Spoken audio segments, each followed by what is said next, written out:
Bismillahirrahmanirrahim. Assalamualaikum warahmatullahi ta'ala wabarakatuh. Nama saya Ubaid Abqari bin Muhammad Uzairi. InsyaAllah pada pagi ini saya akan kongsikan dua buah hadis. An Abi Hurairah radhiyallahu anhu qala Rasulullah sallallahu alaihi wasallam min husnil islami mar'i tarkuhu ma la ya'nihi. Di antara keelokan seseorang Islam itu ialah mereka meninggalkan perkara-perkara yang tidak ada kena-mengena dengannya. Al-mar'u dalam hadis ini termasuk golongan lelaki maupun golongan perempuan. Jadi kita sebagai seorang manusia insan yang sering melakukan kesalahan, tak lari daripada melakukan kesalahan, kita selalu berbual kosong, selalu mengumpat ataupun berkata perkara-perkara yang keji. Dan hal ini adalah perkara-perkara yang lara dan tidak ada manfaat pada diri kita. Jadi oleh itu disebutkan dalam hadis ini, ulama mensyarahkan bagaimana cara untuk kita mengelakkan daripada melakukan perkara-perkara sebegini ialah dengan tidak mengikuti hawa nafsu. Jadi segelintir masyarakat salah faham dengan hadis ini. Mereka mengatakan kita tidak perlu melakukan perkara yang wajib dan perkara yang sunat yang tidak ada kena sangkaan dengan diri kita. Jadi fahaman ini sama sekali salah dan tidak betul. Jadi apa yang kita boleh dapat daripada hadis ini, kita sebagai seorang Islam, sebagai seorang mukmin yang beriman, kita perlulah mendidik hati, mendidik jiwa, tingkah laku dan akhlak agar terhindar daripada melakukan perkara-perkara yang lara. Hadis yang kedua berbunyi, An Abi Hurairah radhiyallahu anhu an Rasulullah sallallahu alaihi wasallam, man kana yu'minu billahi wal yawmil akhir falyakul khairan aw liyasmut. ومن كان يؤمن بالله واليوم الآخر فليكرم جاره ومن كان يؤمن بالله واليوم الآخر فليكرم ضيفه. رواه البخاري wa Muslim. Okey. Jadi hadis ini terbahagi kepada tiga kategori. Yang pertama, barang siapa yang beriman kepada Allah dan hari kiamat, hendaklah ia berkata baik ataupun senyap. Man kana yu'minu billahi wal yawmil akhir falyakun khairan aw liyasmut. Yang kedua, man kana yu'minu billahi wal yawmil akhir, barang siapa yang beriman kepada Allah dan hari kiamat, hendaklah ia memuliakan jirannya. Dan yang ketiga, falyukrim dhaifahu, hendaklah ia memuliakan tetamunya.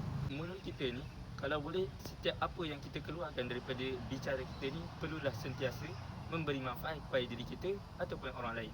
Kalau diri kita ni, apa yang kita sebut bagi manfaat pada diri kita, sebagai contoh berzikir, berselawat ataupun membaca Al-Quran. Kalau untuk orang lain pula, kita bagi nasihat, kita buat ceramah ataupun kita mendoakan kebaikan kepada orang lain. Jadi kalau kita tak mampu ataupun kita tak ada benda nak cakap, janganlah kita berkata perkara-perkara yang lara, seperti yang saya sudah sebutkan tadi. Jadi kalau tak mampu, senyap sahaja. Bila kita senyap, kita tak menyusahkan orang, kita pun tidak menyusahkan diri sendiri, orang tidak sakit, kita pun tidak sakit, dan kita tidak membuat ataupun kita tidak bagi mudarat kepada orang lain. Seterusnya yang kedua ialah falyukrim jarahu, iaitu memuliakan jirannya. Kat rumah selalulah macam bagi makanan, saling bertukar makanan, saling tegur antara satu sama lain, ataupun kalau kita pergi surau, kita berkongsi ilmu. Jadi itulah sedikit ataupun cara-cara macam mana kita nak memuliakan jiran.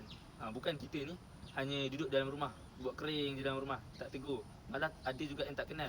Jadi perkara tersebut adalah perkara yang kita tidak memuliakan jiran.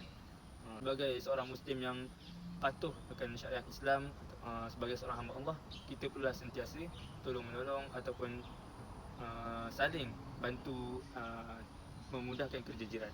Yang ketiga ialah falyukrim dhaifahu, iaitu memuliakan tetamu. Jadi adat kita, sebagai adat kita, ada orang Melayu sekarang, apabila jiran datang ataupun tetamu-tetamu luar datang ke rumah, kita menghidangkan jamuan ataupun biskut, cicatah semua. Jadi benda tu ialah satu adat lah yang kita buat, dan benda tu adalah betul lah seperti yang dikatakan oleh Nabi Muhammad. Tetapi kebanyakannya hanya mak ayah yang memuliakan tetamu. Anak-anak di belakang, duduk belakang, main telefon, main game. Jadi perkara sebegini sebenarnya salah lah. Jadi cubalah kita sama-sama untuk ikut seperti yang mana yang disebutkan dalam hadis yang dikatakan oleh Nabi Muhammad SAW. Jadi hadis ini adalah hadis yang dituntut kerana falyukrim. Falyukrim itu, fa itu menunjukkan tuntutan ataupun keperluan kepada kita untuk mengikuti hadis ini. InsyaAllah itu sahaja sedikit sebanyak perkongsian yang dapat saya kongsikan kepada sahabat-sahabat dan semoga ia mampu memberi manfaat kepada sahabat-sahabat yang di luar sana yang mendengar saya punya perkongsian ini. InsyaAllah yang baik daripada Allah Subhanahu Wa Taala, yang kurang itu daripada kelemahan diri saya sendiri. Wabillahi taufiq wal hidayah. Wassalamualaikum warahmatullahi wabarakatuh.